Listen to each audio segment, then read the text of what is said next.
Hello children, how are you all? Hope you are well at your places. So, in this video we are going to start our revision. 4 assignment I have discussed in this term. Now we are going to revise that assignment, and here are your polity questions. So here is your first question. Who is the Chief Minister of Uttarakhand? The Chief Minister of Uttarakhand is Trivendra Singh Rawat.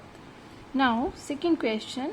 District judges in a state are appointed by the dash. जो हमारे state में जितने भी district हैं उसमें जो जजेस appoint किए जाते हैं वो किसके थ्रू अपॉइंट किए जाते हैं? तो your answer will be governor. अभी हमारे हरियाणा के गवर्नर कौन है? Satyadev Narayan Arya. Your third question. The Indian Constitution has been divided into. अब देखो, जो एक इंडिया का कॉन्स्टिट्यूशन ही ऐसा है जो रिटन कॉन्स्टिट्यूशन है. हमारा जो कंट्री था वो 1947 में इंडिपेंडेंट हो गया था, लेकिन उस टाइम पे हमारे पास कोई कॉन्स्टिट्यूशन नहीं था.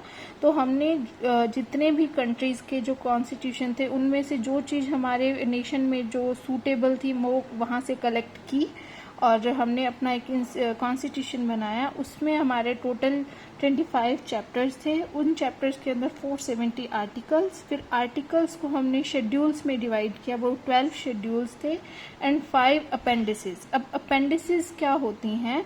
अपेंडिसेस किसी भी बुक की अगर हमें कोई एक्स्ट्रा इन्फॉर्मेशन चाहिए तो हम अपेंडिक्स का यूज़ करते हैं, तो वो बुक के एंड में दी हुई होती हैं. तो हमारे कॉन्स्टिट्यूशन में 5 अपेंडिसेस हैं एंड 104 अमेंडमेंट्स. अमेंडमेंट्स होता है कि किसी भी चीज़ को जब हम मॉडिफाई करते हैं, जो मॉडिफिकेशन होती है वो होती है अमेंडमेंट. अभी तक हमारे इंडियन कॉन्स्टिट्यूशन में 104 अमेंडमेंट्स हुई हैं. Now next question is which article of the Indian constitution provides the institution of panchayati राज.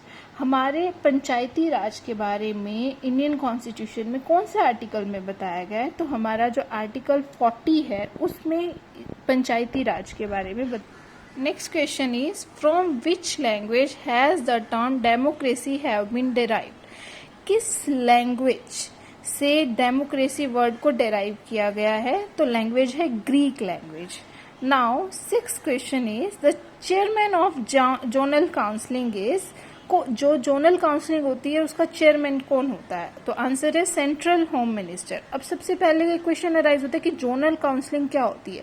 तो जोनल काउंसिल एक एडवाइजरी काउंसिल होती है. हम जो पूरे हम स्टेट्स को 5 जोन्स में डिवाइड कर देते हैं और उसका जो चेयरमैन होता है वो सेंट्रल होम मिनिस्टर होता है. और अभी रिसेंटली वो कौन है? Amit Shah ji.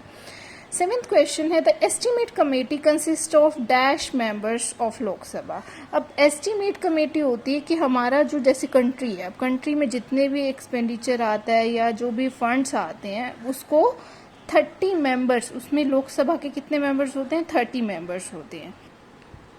Who was the chairman of first session of Constitution Assembly?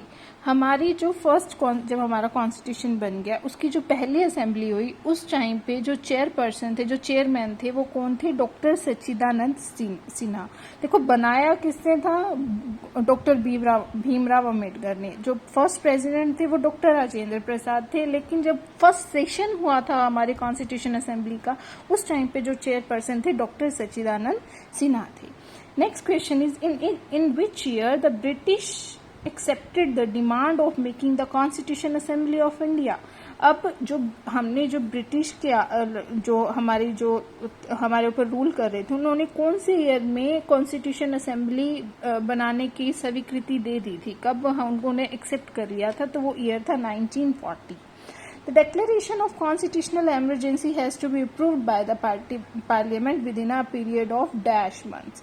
अगर मान लो किसी भी जगह पे हमें कॉन्स्टिट्यूशनल इमरजेंसी डिक्लेयर करनी है तो उसके लिए जैसे हमारे बिल पास होते हैं ना, कोई भी अगर हमने कुछ भी अप्रूव कराना हो तो वो अप्रूव कराने के लिए 2 मंथ्स का टाइम लगता है. अगर वो 2 मंथ से ज़्यादा लिमिट एक्सीड कर जाती है तो वो डिक्लेरेशन को हम कंसीडर नहीं करते हैं. तो these were all are the questions that is related to your polity. So you have to learn and by tomorrow I will give you test.